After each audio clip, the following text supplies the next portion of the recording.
What's up guys? The new September patch is just around the corner and I've spent the last day in the test servers for you gentlemen. We're going to break down everything including the new fog map,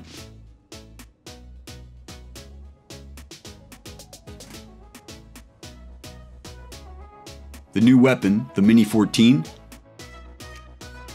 running west guy smoked by a guy that was on death wave. the client optimization, and weapon changes. Let's get started. Another guy below me.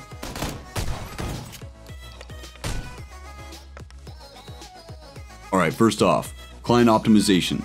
So overall, it looks like they optimized the shadows, improved the performance on the low-end PCs by optimizing the buildings, which is good.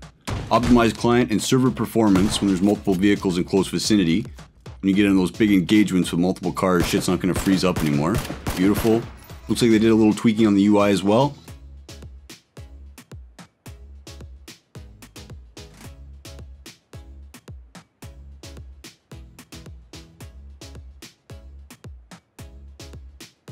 World.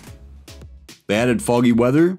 It's pretty awesome. I was playing in foggy weather, got a couple clips for you guys. Super dense. You get down to those last couple of circles, you should CQB, there's people crawling around everywhere, you can't see shit. Love that new immersion gameplay. The foggy weather is awesome. They also added an enhanced graphics for the sky in pre-existing weather effects, which is pretty cool. And they added a new town east of Stalber. I think it's called Comanche.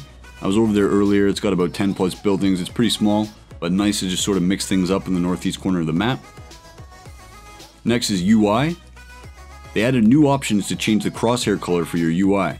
I've been rocking the teal blue to match my kicks, but I also like that hot pink. We all like a little bit of pink, you know what I'm saying? They also added a new double tap feature in the control options for leaning. The default keys are set to Q and E. I love this new double tap feature, it's probably my favorite thing in this latest patch. Basically you can use Q and E like you normally would, but when you double tap them, it toggles your lean and frees up the fingers you'd be using on Q or E. Freeing up these fingers allows you to have more fluid engagements when playing windows, doorways, and corners. They also added new keybinds when using consumables. Teammates are now representative of their current postures. An example being standing, crouching, or prone. Added new keybind to mark your current position on the map. The default key is insert. New item. Alright boys, they added a new weapon to the map, the Mini-14. The Mini-14 is a lightweight and compact 5.56 semi-automatic marksman rifle. The weapon uses sniper rifle attachments for both the muzzle and the magazine slots. It can take any type of optic. This gun has a lower damage stat than the other DMRs, which is compensated by very high muzzle velocity and low bullet drop.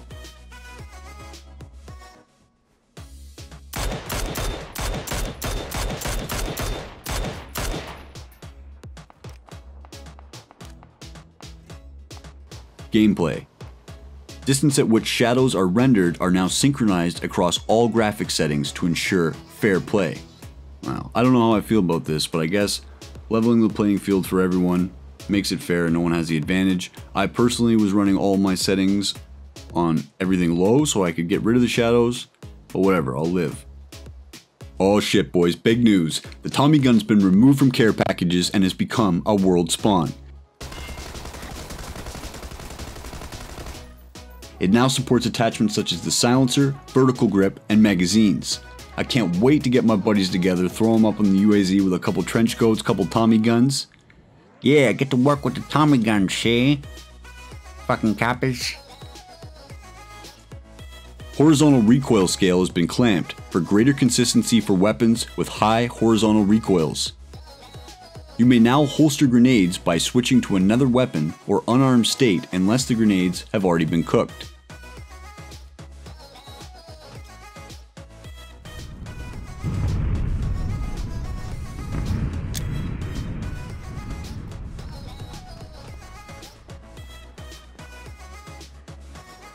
The default keybind to cook a grenade is R.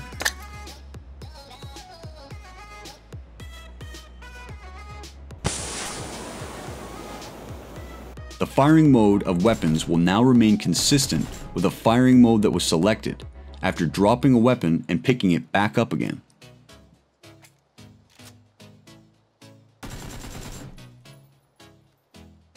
Actions. Recoil animations are updated for all weapons, as well as adjustments on animations and balance of throwables. A pretty cool one is they decreased the fuse time of flash grenades to 2.5 seconds. That might actually make flashbangs viable. Increased the lethal and injury ranges of the frag grenade. Can't wait. It looks like frag grenade's got a pretty big buff here, guys.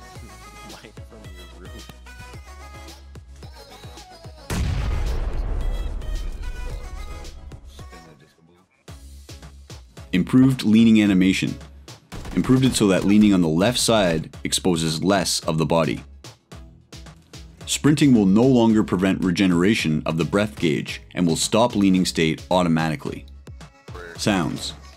They added new sounds when using consumables and grenades. They adjusted the audible ranges of reloading and breaking glass, as well as adding a new sound for the collisions between vehicles and characters. Bug fixes. Corrected the descriptions of certain weapon attachments. Fixed several bugs related to the spectator mode. Reloading will now cancel if a character loots an item with right click during the reload. You may no longer set different features on a single keybind in the options. Looks like that's going to kill crouch jump for those of us who have a keybound in the control setting options in game. Alright guys, last but not least, they also added an FPP leaderboard for all regions with FPP and a boost on NVIDIA Shadowplay highlights. They'll now work with Windows 7 and Windows 8.